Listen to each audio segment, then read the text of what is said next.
blessings once again, and welcome back to the path to freedom, this beautiful path of us continuously allowing for ever greater and greater expressions of who and what we are, of us setting ourselves free from the small and the limited, free from fear, from worry, from doubt, from anxiety, from everything that used to perhaps serve us but no longer does. So this is a beautiful path. And I am very grateful and honored that you're choosing to join me. I'm very happy that you're choosing to tune into this space, that you are choosing to participate, and that you're choosing to become an ever-expanding conscious co-creator of your life, because that's one aspect of what this is about. This is about our lives, and ultimately this is about all of creation. This is about the one consciousness and our chipping in to midwife and to help that, to assist that expansion that is always going on, but that needs our conscious participation in it. So on many levels, I'm happy that you're here. Thank you so much.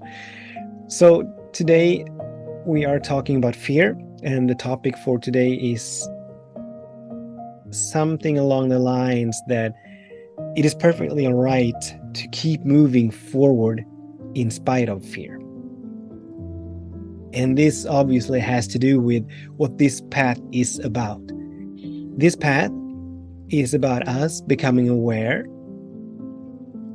of thought forms and perceptions and opinions and judgments and beliefs and stories that we may have held near and dear, that we may have attached ourselves to, and that on some level may have served us in the past. But as we continue to grow and as our consciousness expands, we gradually, incrementally, and continuously come to the realization that these thought forms, they no longer do serve us. So another way of saying all of this is that we continuously venture into the unknown.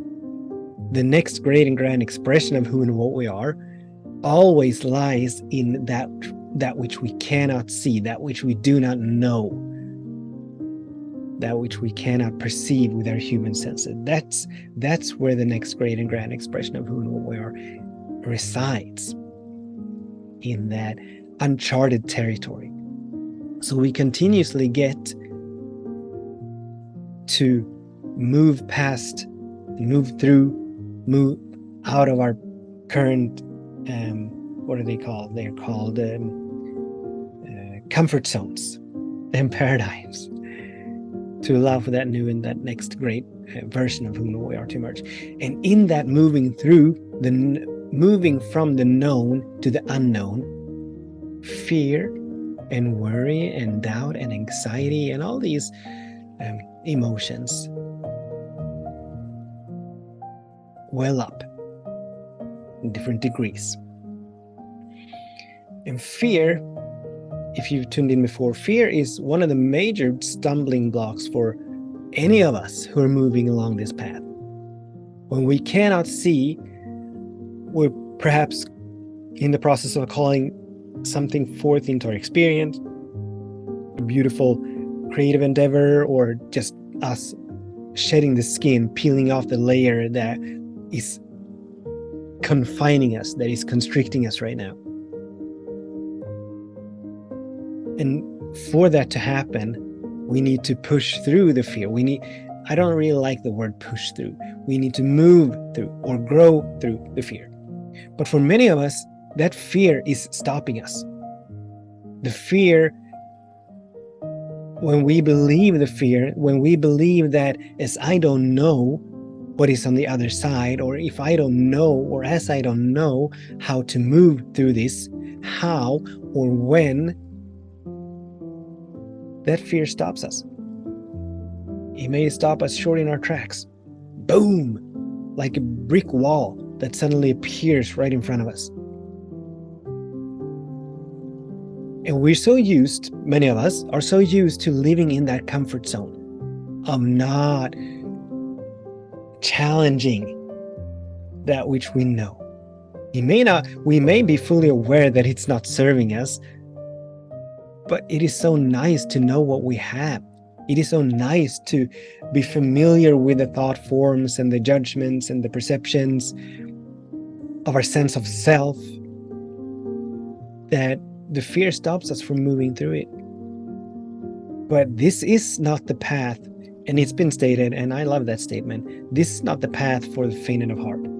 Meaning that we need to have courage.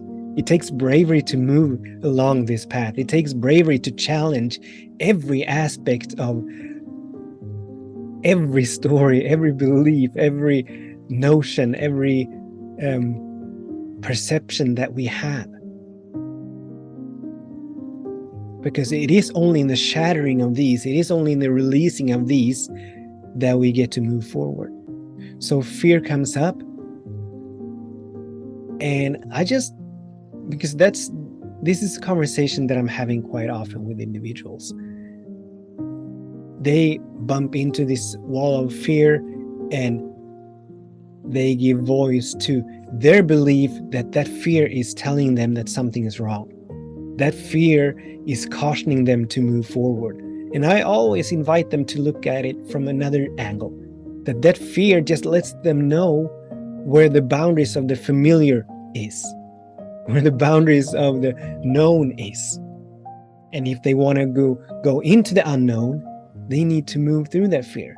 So my invitation is always that it is perfectly possible to keep moving forward in spite of the fear, being with fear, not denying it, not resisting it, not trying to push it away, but embracing it, allowing it, being with it, but not letting it run us, not letting it control us. For as long as fear controls us, we're always going to be stuck in that same paradigm, in that same cycle, the same hamster wheel.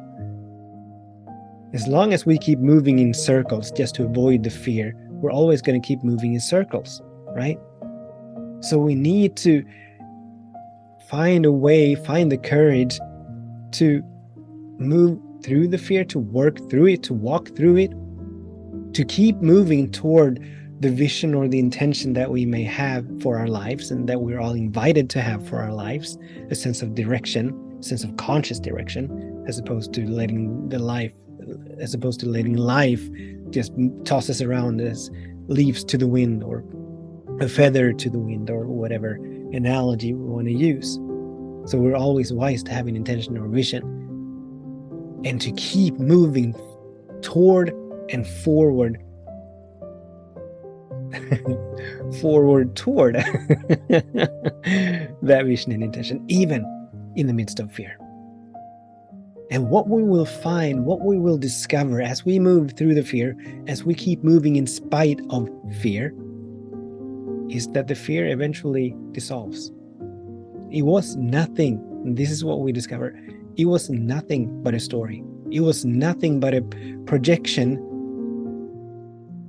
into the future, a belief about something in the future. And our ability to foresee anything in the future, I mean, if I was to toss a pen up in the air right now, I hardly believe that none of you were able to foresee that 15 seconds ago.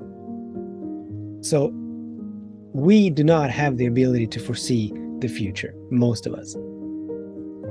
God, however, God being omniscient, meaning that God sees all and knows all, knows exactly what needs to happen and when it needs to happen for us to move forward. And God always knows, as God is infinite, every single possibility already exists in the infinite mind of spirit, which means that every single path already exists in the infinite mind of spirit. So God knows exactly where we need to go. And as we tune into that still small voice that is beckoning us, that is guiding us, that is nudging us, that is leading us, that is moving us, we are so perfectly held. We are so wonderfully embraced in this divine intelligence, by this divine intelligence. So fear, we do not need We're not obliged to give fear any power over us at all. We're not obliged to, but we are obliged, and we have a mandate to set ourselves free, to move in spite of fear, to keep moving even when there's a lot of turbulence within them, even when the ego is throwing all that it's got at us to just keep us from moving, to just have us stay put, to just stay where we are. That's the ego's job. Its function is to protect us, but we don't need to be protected anymore. We don't need to be protected anymore. Obviously, I'm not speaking about, let me come up with a condition that could be harmful. I'm not speaking about driving on a curvy mountain road 120 miles an hour. I'm not speaking about that kind of fear, where we actually put our lives in danger. The only thing that is being endangered is the ego's perception of what it is, who and what we are. And we are here to shatter that. We're here to let that dissolve over and over and over again. So whatever we need to do, however we find the way, we need to find the way to keep moving in spite of fear, regardless of how intense it may feel or seem. So this is the path of freedom, setting ourselves free from fear, being with fear, because this does not mean that we don't ever experience fear. That's not at all what this means. It simply means that we come to the realization that fear has no power over us. The fear has no control over us unless we give it power, unless we give it control. Fear is just an emotion, a reaction, an emotional reaction to a story or a thought form or belief that we are attaching ourselves to. So it has validity in the sense that it is valid that we experience the fear, but it does not have the validity to dictate our course of action or to make the choices for us. We, as free beings, as spiritual beings, we have that mandate, we have that freedom to keep moving in spite of fear. So thank you so much for tuning in. Until the next time, I bless all our days, and I bless all our ways. Much love, many blessings.